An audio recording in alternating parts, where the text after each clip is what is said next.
What up, stackers? Big Stack McGee here. How are you doing today?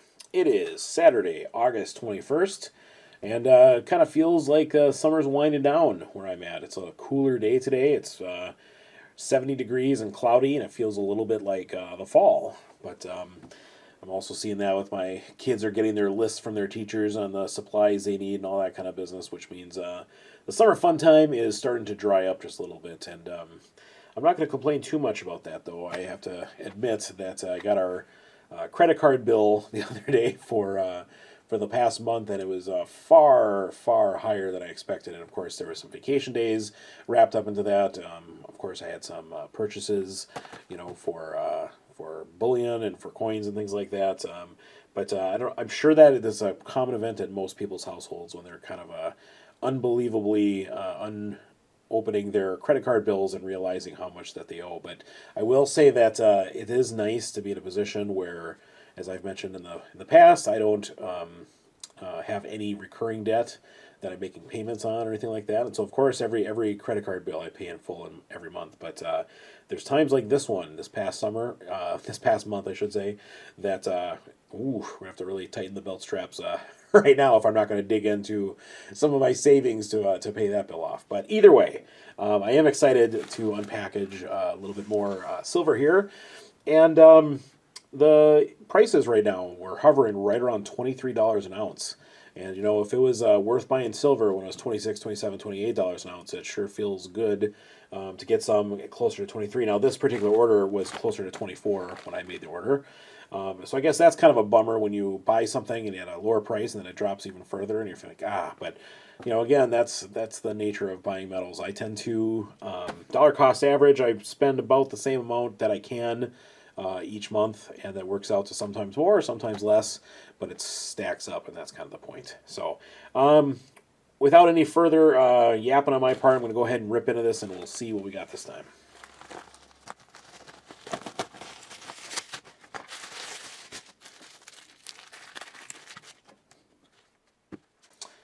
Okay, well, if you recognize these coin rolls with the blue on there, these are from Coin Exchange on eBay, and took advantage of a listing that I keep on there, which is 90% quarters, full dates, and then of course dimes as well.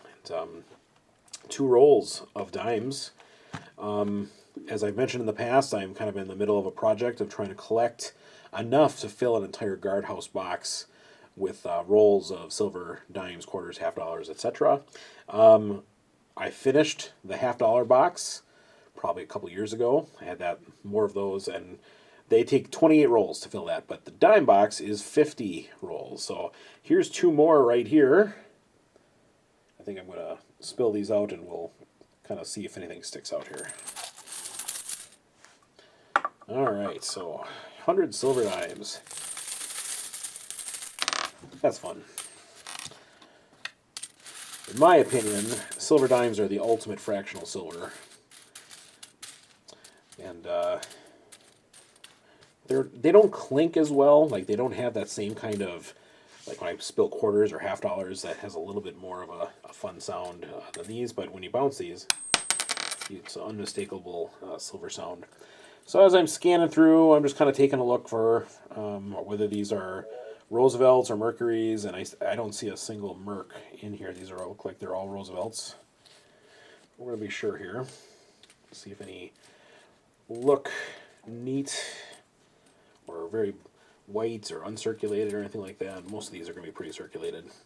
The nice thing about dimes, especially when you're buying Roosevelt dimes, is that there's not a lot of slickage.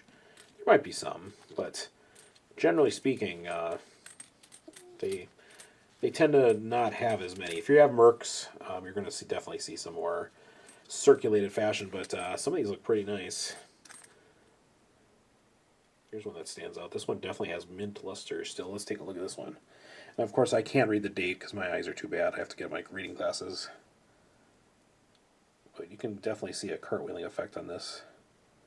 It's kind of cool.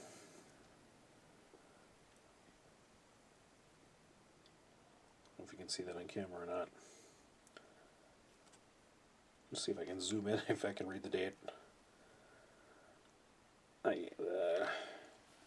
I'm at that point where I have to take off my regular glasses just to see. Can't tell. So, oh well. Okay, upon closer inspection, this looks to me, after I got my reading glasses out, like we're looking at a 1960. It's kind of a cool one. All right, right next to it, this one is definitely seen some toning here.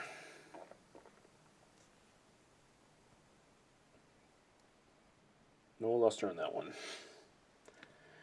All right.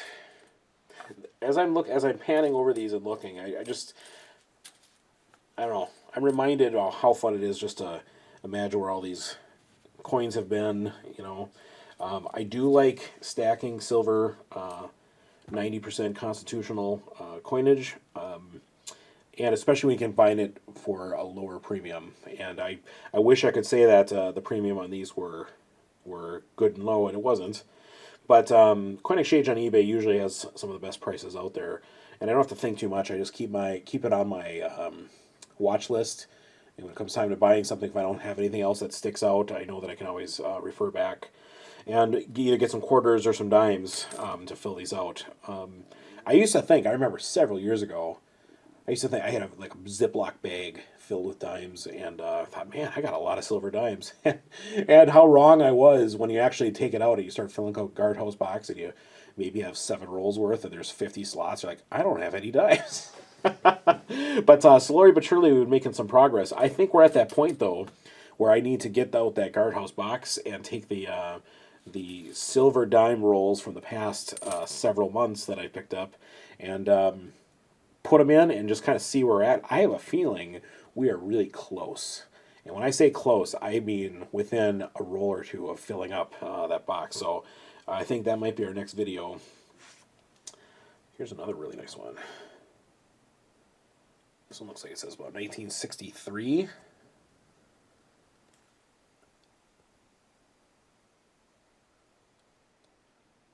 It's very nice condition. It doesn't appear to be a proof or anything like that, but that's in really nice condition. See if anything else sticks out. Now, as far as Roosevelt dimes go, there's not a whole lot for key dates or anything like that. With Mercury's, there can be.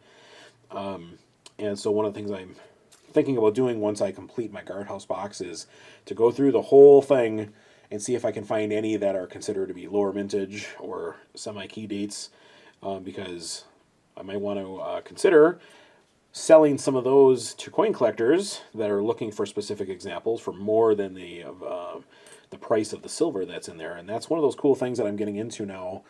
I do have another channel called Big Stack Numismatics, and there's part of me that likes that collecting part and the looking for rarities and things like that. It's definitely not stacking, but I think stacking and collecting kind of go hand in hand. I think I mentioned last week when I had I just got a brand new 10-ounce silver bar. I think it was a Talaprezzi or something like that. It was an Italian bar, and it was new to my stack. And I thought, that there's one of those ways that I collect is by trying to get a whole bunch of different kinds of silver bars, and that's just one of those things I like to do. But I do like, especially older American coins, and also older ancient coins. So I'm starting to get into that a little bit as well. But in my Big Stack Numismatics video for this week, I'm going to be featuring a Greek tetradrachm from thousands of years ago, so that'll be kind of fun to take a look at. But so there we go. Here we have 2 rolls of silver dimes. I showed you the best 2 that I found. There's a nice 64 as well. Let's take a look at this. That's another one. I do like to separate off the AUBU ones, because you might be able to get more for those down the road. But all told, is a little bit more than 7 ounces of silver for this week's pickup. And as I mentioned, silver's down to $23 an ounce, whereas gold is still in that $1,700 range. But it makes sense for me to be getting a little bit more silver right now. So I'm going to continue this. I think next week we can look forward to taking a look at where we're at with that guardhouse dime box project. I'm very eager to completing this. And then we'll see where we go from there. I still have a ways to go, I believe, on my silver quarters project. But that's it for this week. I hope you all are enjoying the summer wherever you're at, and that you're having a nice, relaxing weekend.